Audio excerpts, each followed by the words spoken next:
Welcome back to Toe the Line. My guest today is fresh off a win at his BKB debut, and we'll be seeing him very soon for a British title challenge. It's the Green Machine, Kevin Greenwood. Kevin, how you doing? I'm good, Adrian. How are you? I'm doing very well, thank you. Let's jump into your debut. A win against Lawrence Tracy. How did you find it? I found it. The experience was amazing. I mean, it was all new for me. I've had plenty of fights in my time on different platforms, but yeah, I was really pleased with the win. Lawrence was very very strong, but I feel like I managed to adapt on the job well enough, especially by like the second round. I really found my feet and was able to adjust and get the win. Yeah, and it was a new experience for you. And a lot of people go into it thinking it's going to be a certain way, and when you're in the ring, it's a bit different to kind of how you visualize it. I wonder if that's kind of the same for you. How did you find it actually being in there? I mean, it was tough. I mean, the pace that Lawrence brought didn't really give me too much time to sort of sit back and find my feet. I had to click into it straight away. I used my boxing skills to the best I could, but it's nothing like a gloved boxing match. It's nothing. You haven't got that patience. You haven't got that time. You haven't got as many rounds. You can't take as many hits because anything you take is gonna cause damage. So yeah, for me, I felt vulnerable without the gloves. So in a boxing in a gloved match, I can take my time. Especially I'm 40 years old. I've had plenty of fights, so I feel like I can take my time. And it's here we go again. It's another day in the office. But when the gloves are off, that feeling that vulnerable, it sort of give me a kick up the bum really. I go right. We've got to take this. We got to take it to them now. So I felt like it suited me. Felt like it brought the best out of me. Yeah, and of course with 2 minute rounds, there's no time to stop really. It's all out from the get-go, isn't it? Yeah. It's all out. It's a gunfight. You're gunslinging. Someone explained to me. Someone asked me what's it like, and I said to him, it's like a straightener. This is basically what you're doing. It's two guys having a straightener. Do you know what I mean? That's like an old school sort of straightener that you'd see on online or whatever or read about. That's basically what it's like. Yeah, and I think one of the biggest differences that I find when I'm watching it between gloved and bare knuckle is in the defense, because the guard is completely different. In gloves, you can put your hands up, you got the padding from the gloves, but in bare knuckle, you get hit in the hand and your hand breaks, suddenly you can't fight. So, it's a bit different, isn't it?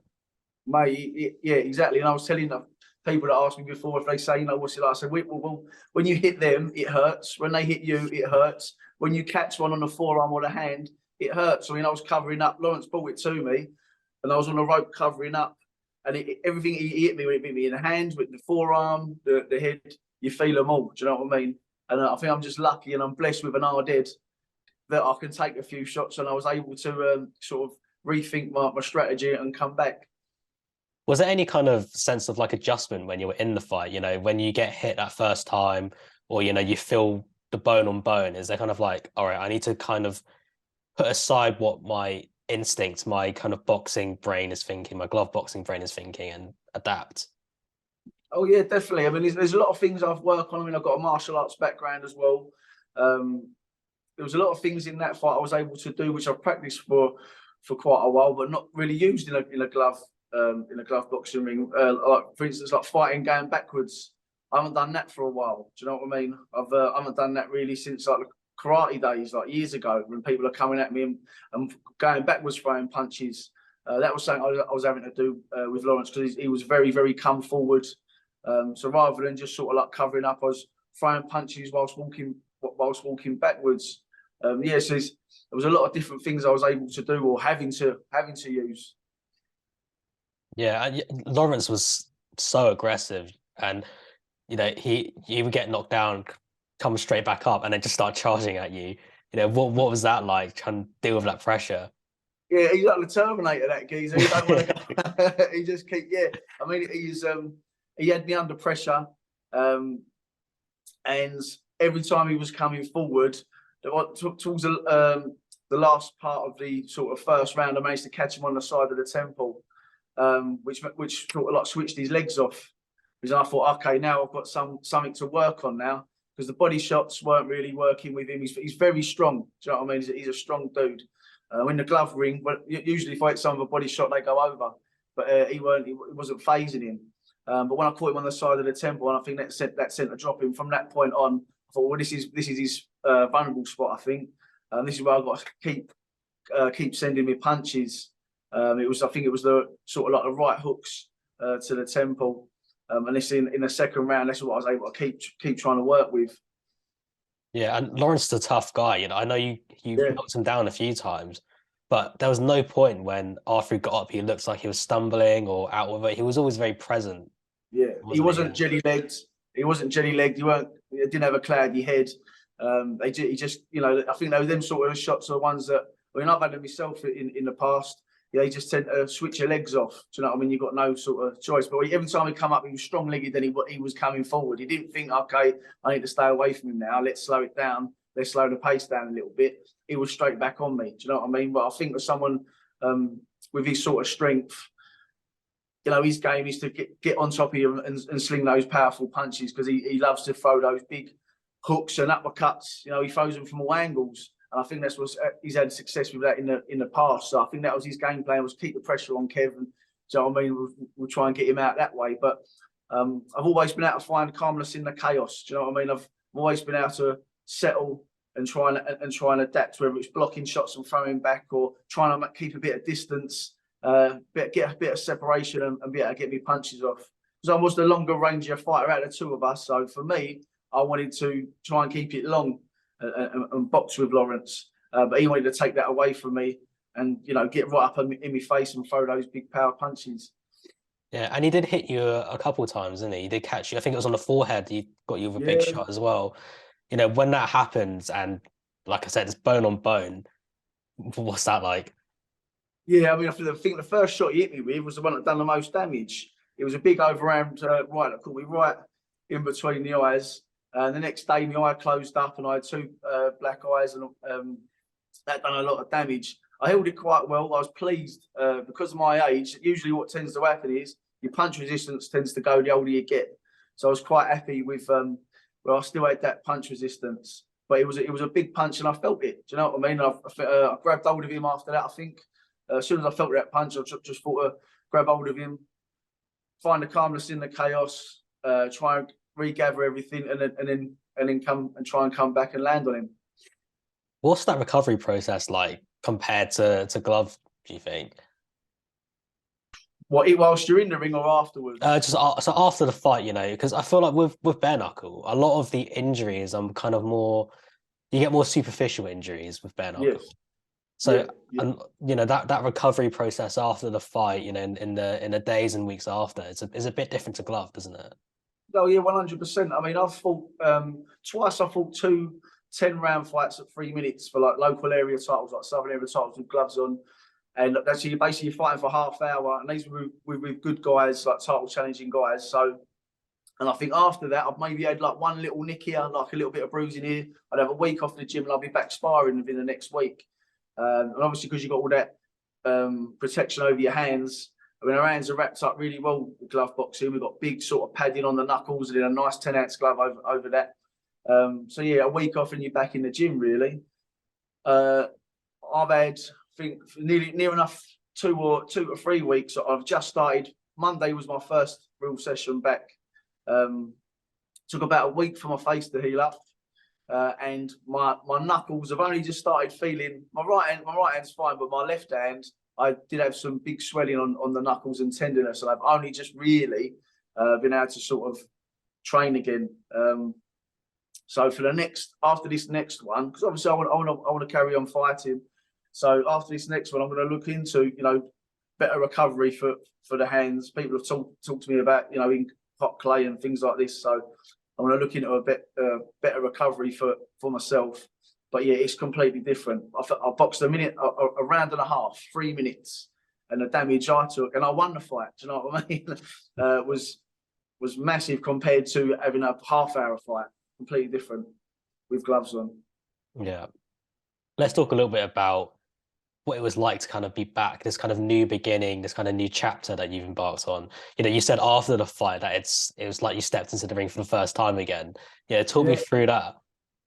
yeah. I mean, it was completely new for me. I mean, in glove boxing, it's like another day in the office. I know everyone there, and I know what it's all about, and it's very, very relaxing for me. But for this, it was all new venue, new team, new people, a completely new sport. Really, I know it's fighting, but at the end of the day, it's different. It's completely different, and it really did. It gave you a massive buzz, and I had 25 undefeated, unlicensed fights. My pro game fights were mixed. 6 wins, 5 losses. So for me, I wanted to make this was a fresh start for me. Do you know what I mean? I wanted to make a good impact, a good impression on my first go. So I was buzzing for it. Really, I wouldn't say I was nervous, too nervous. I had normal sort of nerves before a fight, pre-fight jitters, which are normal. But I was more excited than anything. I was really pumped for it. Really, really, really pumped for it. And I had some good support there that night as well. So yeah, it was exciting for me. It was really exciting. And I just wanted to set off right. Do you know what I mean? I wanted to get off on the right foot and make an impact. Yeah, and it's kind of like this interesting dynamic for you in that you've gone from being a student to then coaching, and now you're back learning again, right? Yeah, yeah. I mean, this is it. I mean, I'm still coaching now, and and I'm fighting again now. But I'm learning. This is all new. And there's a couple of boys. I'm trying to get to do a bit of work with, like Paul Hills, and because he's a friend of mine, and he's been round the block in it, and yeah. So I'm just trying to learn as much as I can. Do you know what I mean? I'm watching it before my fight in BKB. I didn't really know too much about it. I'll be honest with you. I didn't really know too much about it. I hadn't seen much about it.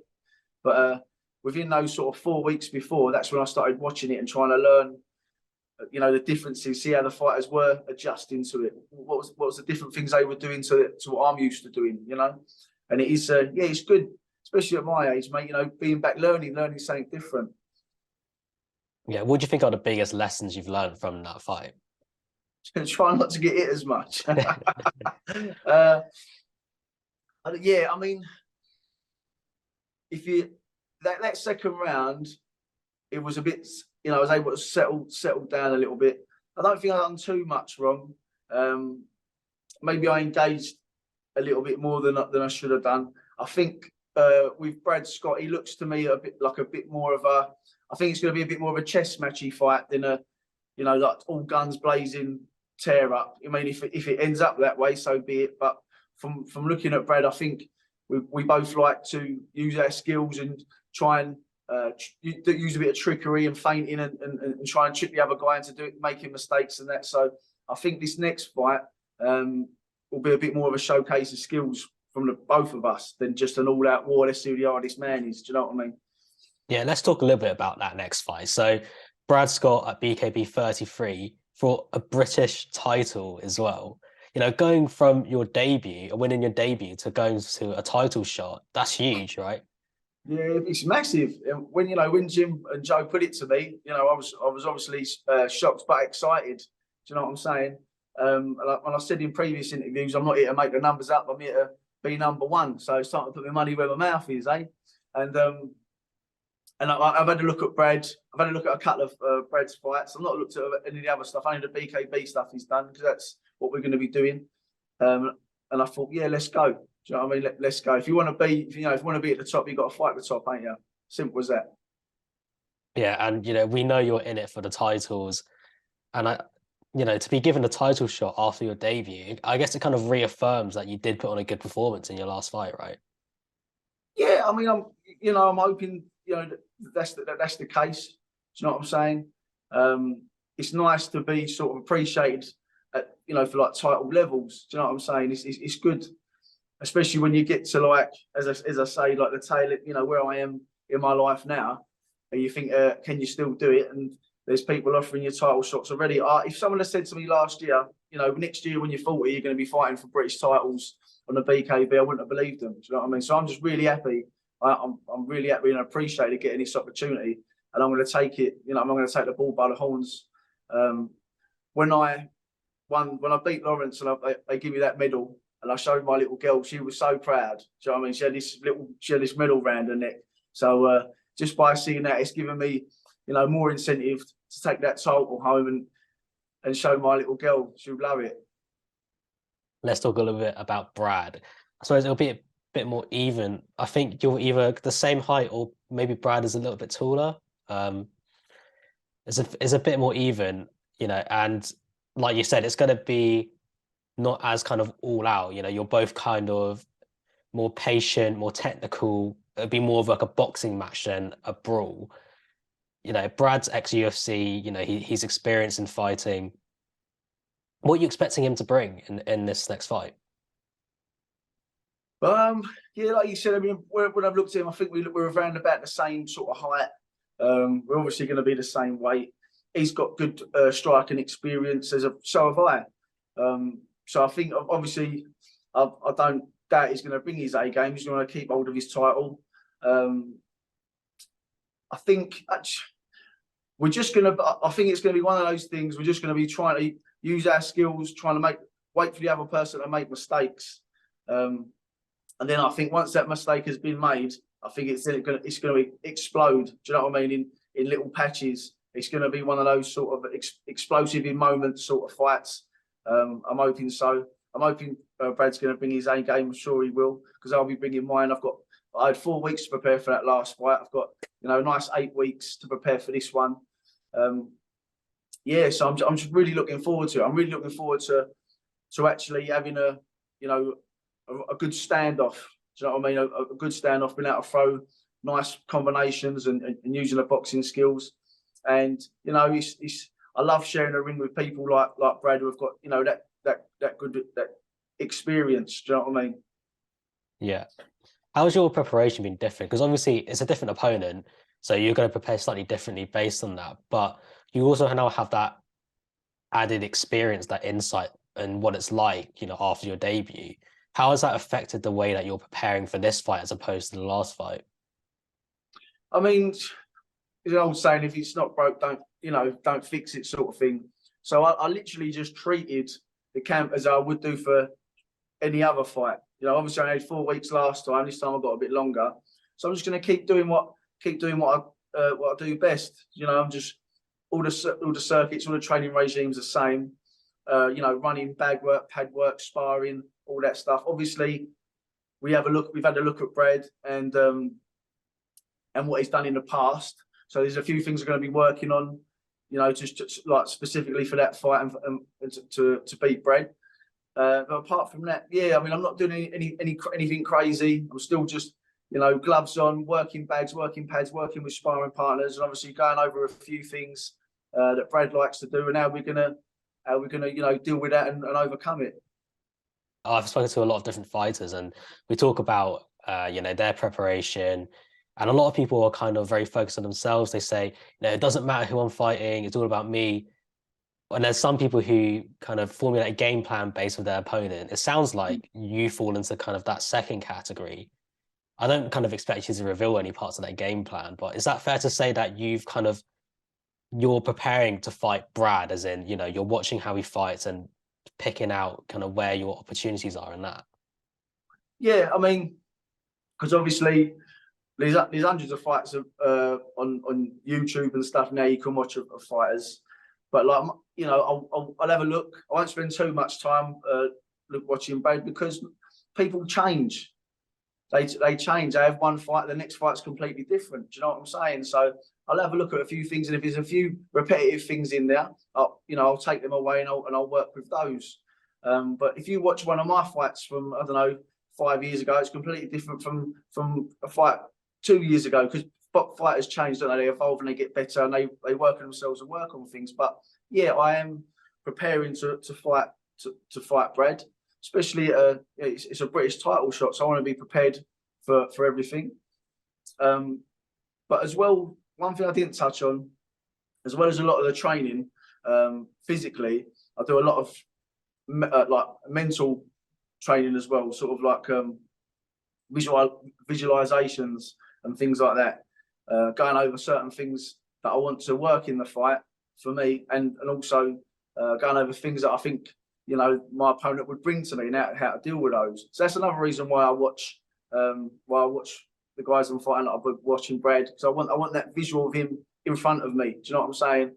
So when I'm visualizing going over certain things that could happen in the fight, I can work on that. So I've got that visual image. So sort of kind of like preparing for any possibility, anything that Brad might throw at you then. Yeah, exactly that. I mean, I work with Robert Hyacey, and he's brilliant. Do you know what I mean? He prepared me mentally for my last bout. Just basically, you know, visualizing, going through the fight in your mind. And I think that's why I was so relaxed with when I fought Lawrence. In my mind, I'd had that fight 100 times. Do you know what I'm saying? I'd gone over it 100 times, all different things. And there was things in that fight that happened that I've prepared for mentally, that I've visually in my mind, I've gone over it 100 times. And then basically what that does is your mind's now recognizes it. You're hypersensitive to what's in front of you. And once your mind recognizes something, it acts on it.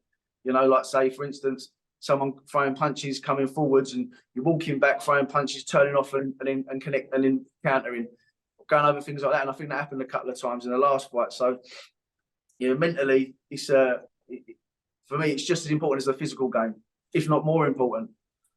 Yeah, and I think we saw that on display just by how comfortable you looked in the ring. You know, even when Lawrence was, you know, coming at you, was charging you, you just looked so composed. And I suppose that kind of can be attributed to that mental preparation that you've put in. Yeah, definitely. I mean, because those one of the things that I was prepared for. Do you know what I mean? I visualised, I was seeing coming forward at me, and I went over a few different ways out to try and deal with it. So for me, it wasn't a shock. It wasn't as if that's the first time that had happened, because in my mind that had happened, as I say, like 100 times. So I was able to find comfort in that rather than just panic and be like, "Oh my god," do you know what I mean? He's trying to kill me, sort of thing. You know what I mean? Yeah. Yeah. So it's a massive, yeah. See, for me, it's probably just as important, if not more important, preparing mentally as well as physically. Let's talk about what this title would mean. You know, say everything goes to plan on the night, you know, your hands raised, you're victorious. You know, what would it mean to get that title? It'll mean everything, absolutely everything to me. So, I mean, I've gone through this last year and the year before, the things I've gone through, I'm not going to bore you too much, but this would be everything to me. Do you know what I mean? And as I say, to see my little girl's face when I show her the belt and I say, "Look what Daddy won." Do you know what I mean? It would mean absolutely the world to me to come into BKB, win my first fight, challenge for a title in my second fight, and win. I'll be over the moon.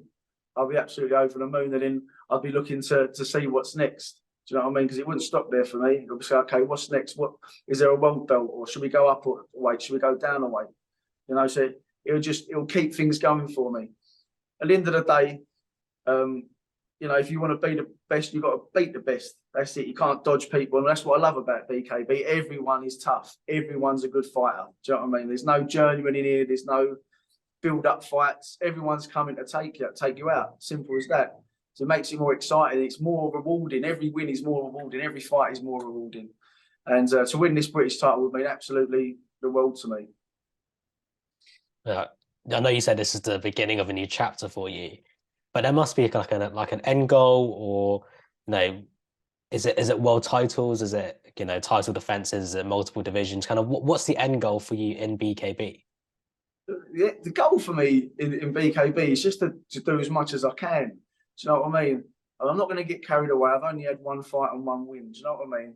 And we're when we're fighting for a British title next, obviously I want to win as many titles as I can. If I could become British champion, then the next thing I'd want to do is become world champion. You know, and then if I manage those two things, I'd love to either go up or down a weight and try and do the same. So if I could do that in 3 divisions, that would be amazing. That would be like, but you know, I think it'd be, I wouldn't want it to stop. So I'd have to keep finding new goals. Do you know what I'm saying? I'm not deluded. I'm no like I'm no Mayweather or anything like that. Do you know what I mean? But like that would, if I was to win the British title, I'd love to see, well, let's try and win a world one then. And once we've done that, I wouldn't want to stop there. I'd want to say, well, let's go up a way and try and see if we can do the same. So I wouldn't want it to end because I'm having such a good time. I'm really enjoying, you know, training for these fights and these fights and everything. So I wouldn't want it to end. Yeah, and of course, all good things must come to an end at some point. You know, Yeah. where do you kind of see the longevity of your career in BKB? Well, I was 40 in March. I was 40 on Paddy's Day. So I reckon what I've got 5 years left in me. Do you know what I mean? As long as my body can hold up. Yeah, so let's just see what we can do. Do you know what I mean? I won't stop until I've got a title. Simple as that. Do you know what I mean? I will not stop until I've got a title. If for some reason Brad beats me, then I'll go back to the drawing board. And I want, as long as it's as